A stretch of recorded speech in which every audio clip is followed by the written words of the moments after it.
देख रहे हैं इंडिया टाउन न्यूज, भारत की बात। नमस्कार, आप देख रहे हैं इंडिया टाउन न्यूज और मैं हूं आपके साथ कमर गौस। आपको बता दें कि बड़ी खबर छत्तीसगढ़ से है, जहां बहुचर्चित शराब और कोयला घोटाले में आर्थिक अपराध विंग ईओडब्ल्यू की कार्रवाई पूरी हो चुकी है। राजधानी रायपुर समेत प्रदेश के कई शहरों में रविवार को दबिश दी गई। इस दौरान नकदी, महत्वपूर्ण दस्तावेज और तकनीकी उपकरण जब्त किए गए। छापेमारी के बाद अब इस पूरे घोटाले के और बड़े खुलासे होने की उम्मीद है। देखिए हमारी ये खास रिपोर्ट। छत्तीसगढ़ की राजनीति में हलचल मचा देने वाले शराब और कोयला घोटाले पर आर्थिक अपराध विंग की बड़ी कार्रवाई रविवार की सुबह रायपुर, दुर्ग और बिलासपुर में एक साथ 10 ठिकानों पर दबिश के साथ हुई। सबसे पहले अहम रेड राजधानी रायपुर के शिवविहार कॉलोनी में पड़ी, जहां शराब कारोबारी अवधेश यादव के घर और दफ्तर से ईओडब्ल्यू की टीम ने दस्तावेज खंगाले। शराब घोटाला जो साल 2019 से 2022 तक चला, में डुप्लीकेट होलोग्राम लगाकर बड़ी मात्रा में शराब बेची गई। ईडी के मुताबिक इस अवैध धंधे से राजस्व विभाग को करोड़ों का नुकसान हुआ। घोटाले में शामिल लोगों ने यूपी के नोएडा की PHSE कंपनी को टेंडर देकर नकली होलोग्राम तैयार करवाए। कंपनी इसके लिए पात्र नहीं थी, लेकिन नियमों में बदलाव करके टेंडर दिलवाया गया। कंपनी के मालिक से इस टेंडर के एवज में मोटा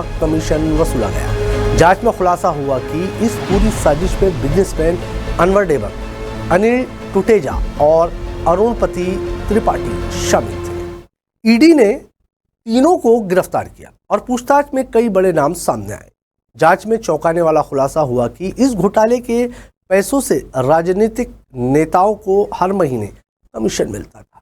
ईडी की चार्जशीट में कांग्रेस विधायक और पूर्व आबकारी मंत्री काउसी लखमा का नाम भी सामने आया।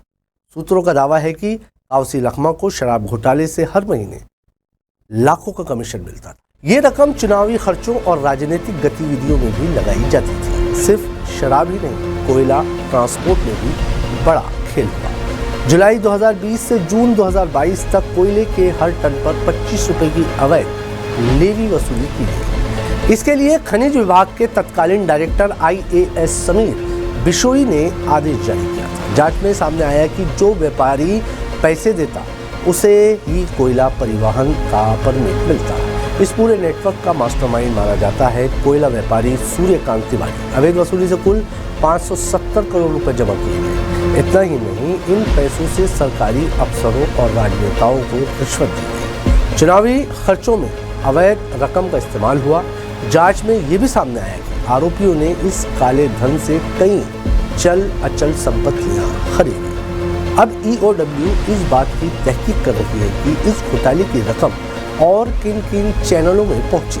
रविवार को हुई दबिश के दौरान मोबाइल फोन, नकदी लैपटॉप और पेन ड्राइव तक जब्त किए गए। ईओडब्ल्यू की टीम अब डिजिटल डेटा खंगाल रही है, जिससे और नाम सामने आने की संभावना है। कार्रवाई के बाद राजनीतिक हलचल तेज हो गई है। विपक्ष का कहना है कि ये सिर्फ घोटाले का ट्रेलर है, पूरी फिल्म अभी बाकी है। तो फिलहाल छत्तीसगढ़ में शराब और कोयला घोटाले पर कार्रवाई का ये सबसे बड़ा चरण पूरा हो गया।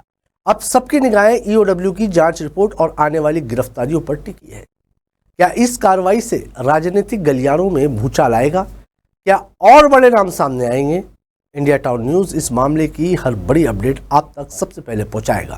फिलहाल के लिए इतना ही। आप देखते रहिए इंडिया टाउन न्यूज, भारत की बात, और मुझे दीजिए इजाजत। नमस्कार। आप देख रहे हैं इंडिया टाउन न्यूज, भारत की बात।